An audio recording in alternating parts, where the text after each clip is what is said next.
إن الحمد لله نحمده ونستعينه ونستغفره ونعوذ بالله من شرور أنفسنا ومن سيئات أعمالنا من يهده الله فلا مضل له ومن يضلل فلا هادي له أشهد أن لا إله إلا الله وحده لا شريك له وأشهد أن محمدا عبده ورسوله لا نبي بعده قال الله تعالى في كتابه الكريم يا أيها الذين آمنوا اتقوا الله حق تقاته ولا تموتن إلا وأنتم مسلمون يا أيها الناس اتقوا ربكم الذي خلقكم من نفس واحدة وخلق منها زوجها وبث منهما رجالا كثيرا ونساء واتقوا الله الذي تساءلون به والأرحام إن الله كان عليكم رقيبا يا أيها الذين آمنوا اتقوا الله وقولوا قولا سديدا يصلح لكم أعمالكم ويغفر لكم ذنوبكم ومن يطع الله ورسوله فقد فاز فوزا عظيما أما بعد فإن أصدق الحديث كتاب الله وخير الهدى هدى النبي محمد صلى الله عليه وسلم وشر الأمور محدثاتها فإن كل محدثة بدعة وكل بدعة ضلالة وكل ضلالة في النار. Jamaah salat Jumat yang dimuliakan oleh Allah Subhanahu wa taala. Marilah pada Jumat yang berkah ini kita tingkatkan keimanan dan ketakwaan kita kepada Allah Subhanahu wa taala. Karena Allah Subhanahu wa taala menciptakan kita untuk beribadah, untuk beriman, untuk bertakwa kepada Allah Subhanahu wa taala, untuk mentauhidkan Allah Subhanahu wa taala, untuk mengesahkan Allah Subhanahu wa taala, tidak menyekutukan Allah Subhanahu wa taala. Allah tegaskan dalam ayatnya, "Wa ma khalaqatul jinna wal insa illa liya'budun." Tidaklah kami menciptakan jin dan manusia melainkan hanya dan hanya untuk beribadah kepada Allah, mentauhidkan Allah Subhanahu wa taala. Jamaah salat Jumat yang dimuliakan oleh Allah Subhanahu wa taala. Pada kesempatan kali ini marilah kita merenungi, mentadabburi, menghayati, melihat apa yang Allah Subhanahu wa taala firmankan, menghayati ayat-ayat Allah Subhanahu wa taala, karena ini adalah cara kita meningkatkan keimanan kita. Bahkan Allah Subhanahu wa taala sebutkan seorang mukmin tatkala dibacakan ayat Allah bertambah keimanan mereka. Wa iza tuliyat alaihim ayatuhu zadatuhum imana. Apabila seorang mukmin dibacakan ayat-ayat Allah, maka Allah mengatakan zadatuhum imana. Ayat yang kita maksud adalah firman Allah Subhanahu wa taala dalam surat An-Nisa, tepatnya pada ayat 115. A'udzubillahi minasyaitonir rajim. Allah Subhanahu wa taala berfirman, "Wa may yushaqiqir rasul." Barang siapa yang menentang Rasul, barang siapa yang menyimpang dari ajaran Rasul, barang siapa yang menyelisihi sunnah Rasul, tidak beribadah melainkan ada dalil dari perintah Rasul.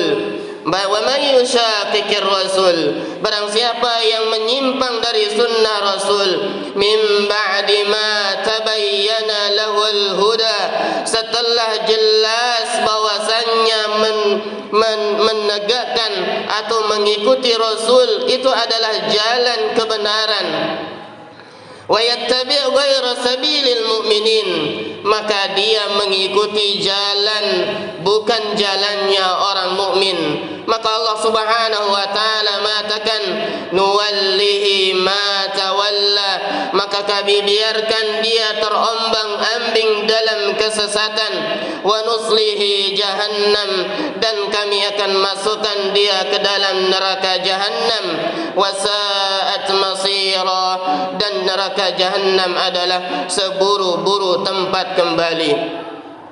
Jamaah salat Jumat yang dimuliakan oleh Allah Subhanahu wa taala, ayat ini dengan tegas menyatakan bahwasanya seorang mukmin tatkala dia beribadah harus berdasarkan dalil. Mana buktinya? Kalau ada bukti dari Al-Qur'an datangkan, kalau ada bukti dari hadis, dari dalil dari perbuatan tersebut datangkan. Itu adalah pedoman seorang mukmin di dalam beribadah kepada Allah Subhanahu wa taala. Kita sudah mempunyai pedoman dalam beribadah. Al-Quran adalah pedoman, As-Sunnah apa yang datang dari Rasul, baik perkataan, baik perbuatan, baik akhlak beliau sallallahu alaihi wasallam, itu adalah pedoman. Sehingga tata cara ibadah sudah paten dari Rasul, tidak boleh kita membuat-buat. Maka yang menyelisih kata Allah Subhanahu wa taala, nuwallihi ma tawalla, Allah biarkan mereka terombang-ambing dalam kesesatan. Menyelisih perintah Rasul, menyelisih tata cara ibadah Rasul, Allah yang mengancam, bukan manusia. Allah Subhanahu wa taala yang mengancam langsung. Apa ancaman dari Allah? Wa nuslihi jahannam, Allah akan masukkan dia ke dalam neraka jahannam. Sangat dahsyat, sangat keras ancaman dari Allah Subhanahu wa taala bagi orang yang menyimpang dari ajaran Rasul, bagi orang yang menyelisihi ajaran Rasul. Maka mari kita kembali dalam segala bentuk aspek ibadah kita kembali kepada petunjuk Rasulullah sallallahu alaihi wasallam. Bahkan jauh-jauh hari Rasul sallallahu alaihi wasallam menegaskan bahwasanya Al-Quran dan Sunnah adalah pedoman kita dalam beribadah, adalah landasan kita dalam beribadah, adalah jalan yang sangat terang. Kata Rasul, taraktukum ala mahajjatil bayda, sungguh kami tinggalkan kepada kalian dua jalan yang sangat terang benderang. Lailuha kanahariha, bahkan malamnya bagaikan siangnya.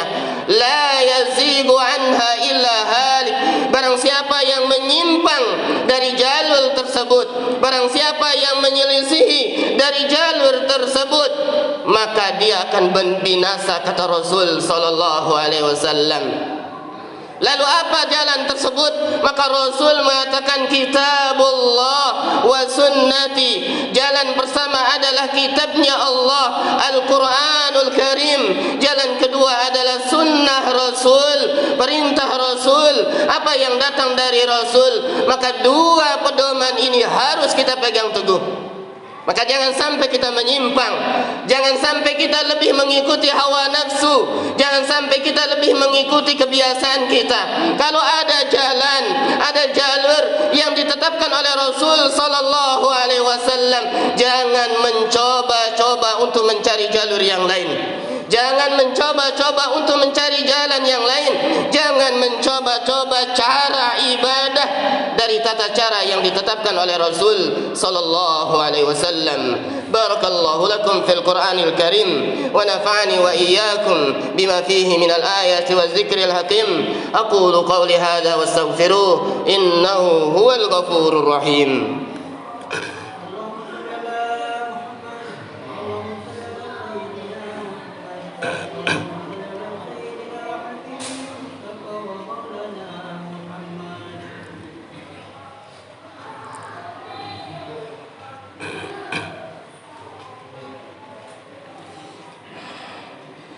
Alhamdulillahi Rabbil Alamin, wassalatu wassalamu ala ashrafil anbiya'i wal mursalin wa ala alihi wa sahbihi ajma'in, amma ba'du.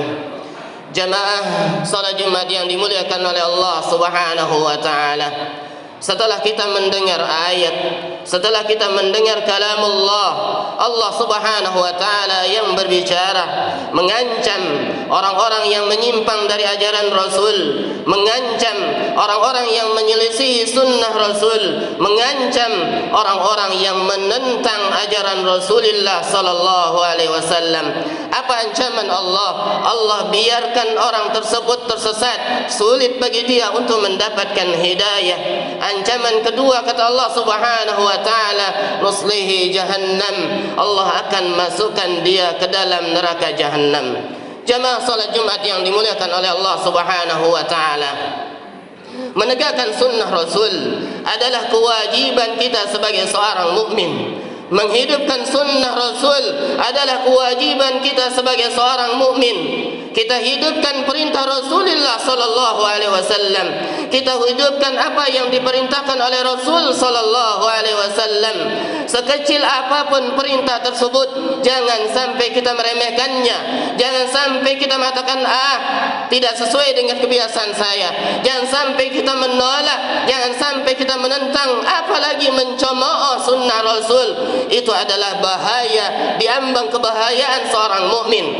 Karena menghidupkan sunnah Rasul bagian daripada kita cinta Rasul.